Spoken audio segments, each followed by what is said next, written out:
Yeah, I think the biggest thing happening right now is the comments that former President Donald Trump just made about NATO, a discussion he had with a NATO ally. So he was at a campaign event recently, I think it was in South Carolina. Yeah, South Carolina. And he was recounting a conversation with a president of a big country in Europe. He said, quoting the other president, "Well, sir, if we don't pay and we're attacked by Russia, will you protect us?" And Trump said, "You didn't pay, you're delinquent." He said, "Yes, let's say that happened." Trump said, "No, I would not protect you. In fact, I would encourage them to do whatever the hell they want. You gotta pay." The them in this context is Russia, by the way. So he's saying, I would encourage Russia to do whatever the hell they want. Yes. Is his exact quote that he said on the campaign speech. Purposefully, excitingly, enthusiastically. Yeah. So this is happening, obviously, in the context of Russia having already initiated war with another country on the European continent, taking a chunk out of their land. And at a time when Russia is literally on the warpath, he decides to make these comments actively weakening the alliance, right? So the U.S. is by far the most powerful country in NATO, and its nuclear arsenal is seen as the ultimate security guarantee. Yes, because all of this NATO stuff, it works as mutually assured destruction. And one of the benefits of NATO and the United States being in NATO is all these little individual countries, Latvia, Lithuania, Estonia, they don't need their own nuclear arsenal because they are reliant to the United States nuclear arsenal, and they're linked together, right? So now this means that, okay, less countries in the world need nukes. If Trump comes out here and he's saying, oh, Latvia, you know what, you didn't hit your 2% GDP target, and I want to get more into that in a second, right? If you didn't pay, whatever, then we're not going to protect you with nukes. Then you've eliminated mutually assured destruction for these countries, and Russia just has total full reign to do whatever the hell they want. And the whole point of NATO's alliance, there's language in the treaty that says all for one and one for all. Basically, an attack on any one country is supposed to be treated by all countries as an attack on them, and they're supposed to respond that way. This 2% GDP spending target is not a contingency for that to be the case, right? And so what I'm thinking is Putin is just salivating when he hears this from Trump, because he's like, okay, well, now I can push it a little bit further, right? NATO is now more of a gray zone. It's not a hard line if Trump becomes the president, that is. Right. And so now, and that 2% target, again, it's not written that it needs to be anywhere. It's this suggestion. And, they say, they're not hitting the 2% target. Do I wish that countries were hitting the 2% target? Yeah, in a lot of cases, I do wish they were hitting that 2% target. But, they're not hitting it by spending 1.4 or 1.5. It's not like they're spending zero. Yeah. Right? It's not like they're literally having zero military and the United States is the only military in NATO. That's not the case. Yeah. So the framing is kind of false. Right? True. There are countries like Poland that are going to be spending 5% of their GDP on their military in the coming years. Yes. Well, and I think the framing is also incorrect, faulty, because it's not like this money is coming back to the U.S. military at all, right? It's not like we're reaping the benefits of this. It's just like, okay, we're spending as much as we are on our military, and we're going to use that in the case of an attack on NATO, which would be the case anyways. If you want to have less of a responsibility, let's just spend less on the military. And I think this is going to lead to Europe. Europe is they're figuring out that they can't trust us for their own defense as much.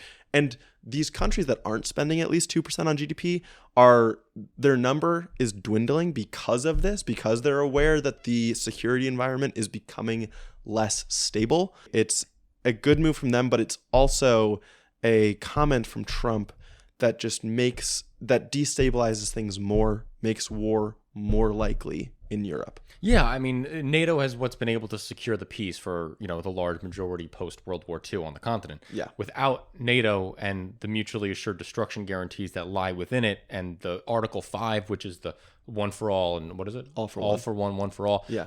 Without that, the whole continent sits in limbo in face of the Russian bear. And it sucks that this guy is, kind of eliminated the national security Republican from the Republican Party, right? There used to be different sections of the Republican Party, right? You had the evangelical movement, you had, which is like the pro-life side, you had the tax cut people, the pro-business people, and then you had the national security conservatives. Well, these national security conservatives have no room to fit in this new Republican Party that wants to see the dissolution of NATO, pretty much. Yes. 'Cause that's what Trump is suggesting here. When he's saying that he won't go through with Article 5, Well, what's the point? What's the point of NATO then? Yeah. And there's reporting that said that in 2018, Trump wanted to withdraw the U.S. from NATO, but that his, like the Secretary of State, Secretary of Defense, National Security Advisor prevented it from happening. If Trump gets a second term, and we know that he is trying to appoint loyalists to all of his important positions, we can definitely expect the U.S. to be pulled out of NATO. The reactions, I want to get into the reactions because there are just a few. The Biden administration called it appalling and unhinged, what Trump said. The chief of NATO, Jens Stoltenberg, said, any suggestion that allies will not defend each other undermines all of our security, including that of the U.S., and puts American and European soldiers at increased risk. German Chancellor Olaf Scholz, who is the leader of the biggest country in Europe, said Trump's comments were, quote, solely in the interest of Russia. And he added that, quote, any relativization of NATO's guarantee of assistance is irresponsible and dangerous. And then the EU foreign policy chief, Josep Borrell, said NATO cannot be an a la carte military alliance depending on the humor of the president of the U.S. Yeah, and that's a good example of the European Union saying, all right, the United States is not a reliable partner. We need to do our own thing. This goes back a couple of years ago. Macron in France was pushing for a united European military. Yeah. Right. And this is kind of the same thing. He's like, we can't be dependent on the humor of the president. That's where this is all coming from. Everyone is just reliant on Trump's feelings and how Trump feels about things. Yeah. Because the ideology base of the Republican Party that used to be national security, right? That whole sect of the party has been ostracized for good reason in a lot of cases, right? The war in Iraq and all those things. Yeah. Right. All of that is because of the national security mindset and all that stuff and the war hawks that were in that wing of the party. But this is the totally wrong direction you want to be going in. Yeah, well, it's just the Ukraine war is a different story than what happened in Iraq and Afghanistan, right? Yes. Like Russia just invaded them unilaterally. Yes.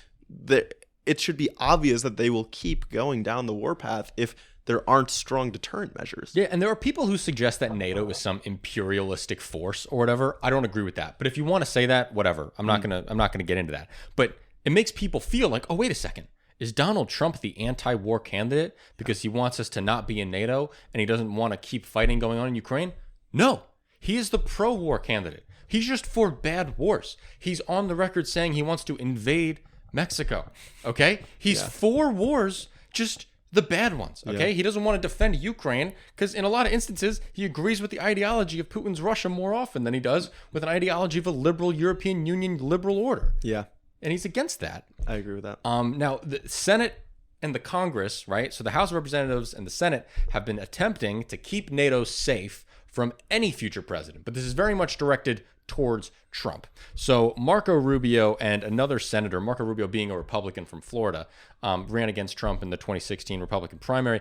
They've passed legislation in the Senate that has made it impossible for a president to leave NATO without the expressed agreement from Congress. So the president cannot unilaterally leave NATO anymore. It has to go through Congress. And nothing like that would ever pass Congress. No. But there's issues with this. Because lawmakers touted, the lawmakers have said that this defense policy legislation was great because we're going to stay in NATO. The president can't get us out. But it's not enough. There are many, many loopholes to this. The president could refuse to appoint a U.S. ambassador to NATO headquarters in Brussels, or could order U.S. military commanders to dial back exercises with NATO counterparts, and he could even refuse to come to a country's aid if it's attacked, because the United States, the president of the United States, is the commander-in-chief. Yeah, that's so it's great if we can say on paper that you're not allowed to leave NATO without congressional approval. Yeah. But the president just doesn't have to execute the law. That's the thing. He's still the one who is the main executive of the law. Yeah. So if he just chooses not to, we don't really have a system in place to rapidly overcome the president's orders in the case of military matters. Exactly. The one other perspective I want to talk about from this, because I want to give credit wherever credit can be given, right? NATO is probably less beneficial to the U.S.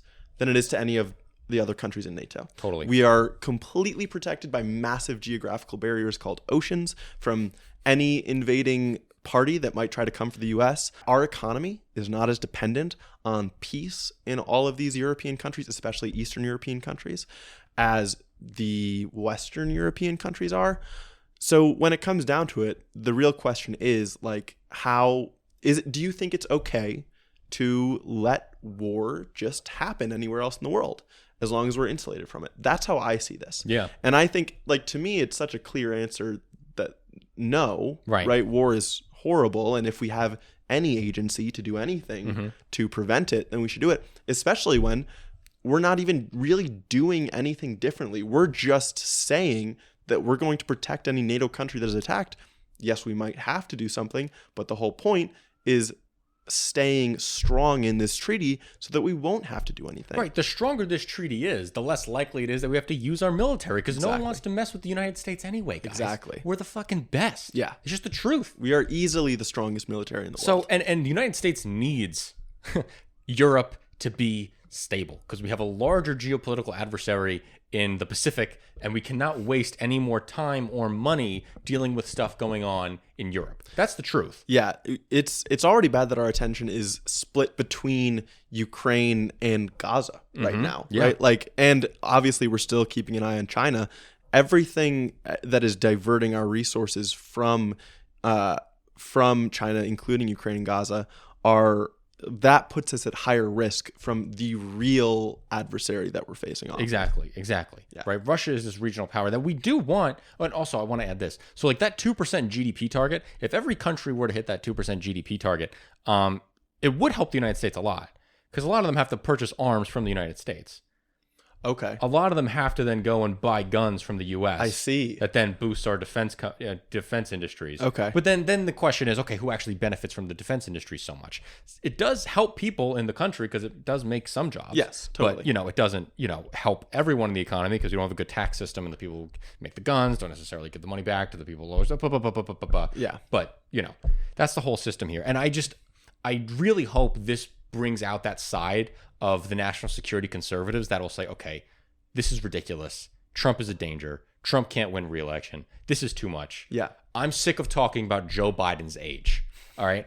This is so much more real. This is so much more impactful. The consequences, yeah. It will matter so much more in your life, in people in Europe's life. Yeah. This is what actually impacts the world. And so the New York Times publishes an article the other day titled, Trump's NATO's comments might be a bigger deal than Biden's age. And it's like, yeah, who the fuck was suggesting otherwise, New York Times? Yeah. It's almost like it was so much of a parody headline that I couldn't believe it was real. It's like, you couldn't make that up. That was like coming out of The Onion, Yeah. And it's like, oh God, it just pisses me off that our political conversation is so off about the things that actually matter. Yeah, the framing is just completely wrong. Because, dude, it just blows my mind. Yeah. I don't know. Well, it puts them on a level playing field just by reading the title, right? Yes. And then, like, if you don't read anymore or think about it anymore, it's programming people to be like, oh, us leaving NATO could be as bad as Biden being old. Which is insane. Which is just insane. It's like this stupid false equivalency of neutrality, right? Yeah. Where like everything has to exist on a level playing field. There are two sides to every argument,